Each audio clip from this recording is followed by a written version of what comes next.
Live, and thank you so much for being here. The Nuggets and the Spurs tonight, Game 7, the decider. Mm-hmm. Who do you think is going to win the game? Nuggets. Yeah, because it's home, and look at the Nuggets. Always more winners. And look at the Nuggets' home game or home record. So they already lost one game at home. This is, as a gambler, this is how you look at it. They already lost one game at home. What are the odds of them losing a second one? Let's see what the USA Today says. Poor coach. Do you think he cannot sleep right now? He's scared to get fired. So I don't like the way he looks. Mike Malone. I don't like his look. I don't want to be. He looks like he should be riding bulls or something. But hey, they're winning. In San Antonio. The home team in Game 7 has been phenomenal, winning 104 of 132 games. However, this is the Spurs we're talking about. They've already beaten Denver in this series. This guy sounds like he has like a huge rock of phlegm in his throat, even worse than me. And they bring a ton of institutional knowledge to the Spurs finale. And if there's one coach you don't want to go up against in Game 7, it's San Antonio's Greg Popovich, because he's going to be on the floor, right? In NBA history. This is going to be a huge challenge for the Nuggets. They had the second best record in the Western Conference. See, this is somebody that doesn't know gambling or basketball. But this is also a young team led by Nikola Jokic. None of it has anything. That has nothing to do with anything. And a great coach. Who has the better players? However, going up against the Spurs is a whole different ballgame. After Game 6, this is why people can be successful gambling, because the sports books know what's going on. I take that back. In advance to the second round, he made the challenge to his players, and we'll see if they deliver in Game 7 on Saturday. If they don't, I put money on the Spurs also. That's USA Today Sports. That guy gets 2,000 views. There probably won't be one person watching this. Okay. See what ESPN says. Who do you trust in Game 7, the jump? Messy writing can cost you a lot. Grammarly Business Focus. What are the best two words in sports? Game 7. That's where we're headed for the Spurs and Nuggets after last night. Despite Nikola Jokic dropping 43 points, it wasn't enough for Denver as the Spurs pulled off a convincing 17-point win home. The series heads back to Denver for Game 7 tomorrow. So, Amin, who do you trust more in that Game 7? Whoo, that's a good question, George. Can I give the answer this way? You can give the answer any way you'd like, but I would just like to say on this set, we need to get after it. Okay, let's go. All right. I think the Nuggets are going to win Game 7, but I trust the Spurs more. Yeah. Oh, that makes God. sense? Yeah, okay, I don't listen to this ESPN. ESPN sucks. Way more talented. Yeah, right. They're very politically correct. Does this lady look like an expert on basketball? You've got some. Look, come look at this lady. Hold on, honey. There's a blonde lady on the set. No offense, I'm obese myself, but does this look like some basketball expert? No. Mm-hmm. Yeah, that's who they hire.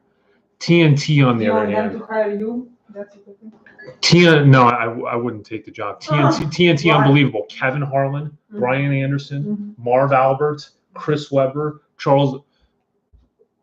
Plus, they're entertaining. 3 minutes and 49 seconds in. If you're betting, let's see what the lines are at Bovada.lv, my friends.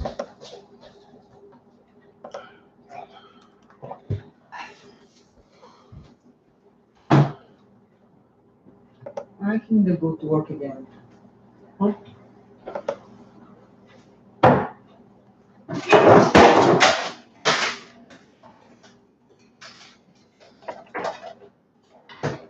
Getting there, I'm putting in my login information, password. Did I get it right? I don't know. Oh, I put in my password wrong. Sorry about that. Do you see me in the back eating? Yeah. No, please. Yeah, you're on. No. I told you I was going live. No. Please don't do that.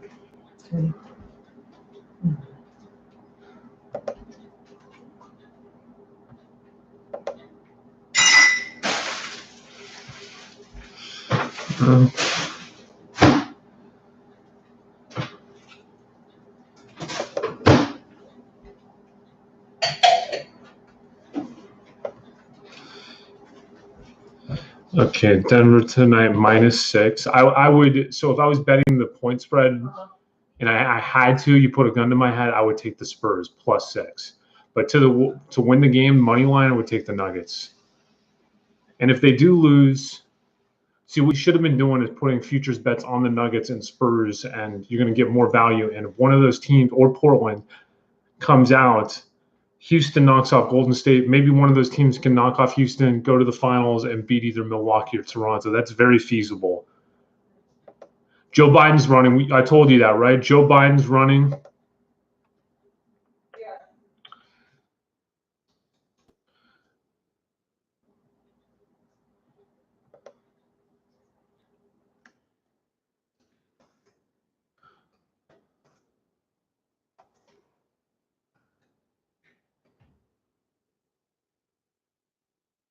Joe Biden on millennials. Let's see if we can get a sound by what Joe Biden thinks of millennials.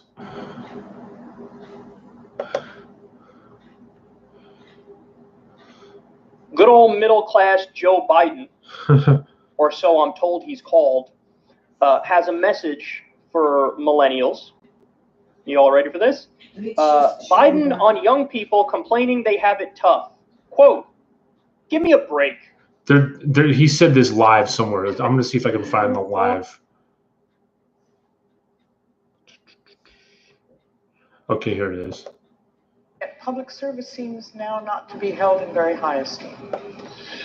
No, this lady's dressed like my mom. No, but it's not just a classier version, a beret. Come look at this lady. It's much thinner. It's a whole lot of things. Red beret, red suit jacket, crazy glasses. It's not new. I've said this since 1972. Dr. King and Robert Kennedy. And up to that point, there was a war raging. There was a bitter fight over even whether we should talk about the environment. Women were still viewed as second-class citizens. So Joe Biden wants to go back to the 60s. Have significant jobs and thought that. Guess what? Guess what I did 50 years ago? People didn't talk to one another. What bearing does that have on today? We were told drop out, go out to Haight-Ashbury, get engaged. Shortly after I graduated in '68, Kent State, 17 kids shot dead. And so the younger generation now tells me how tough things are. Give me a break. No. Joe Biden hates that Haight-Ashbury crowd. He hates the hippie crowd. He came out with legislation, the Rave Act. Look it up. So it was trying to crack down on raves. So he has something against that because that's sort of a recreation of the hippie thing. Yeah. So he has some hatred for hippies, strangely. Hey, that's it for us. Have a great one.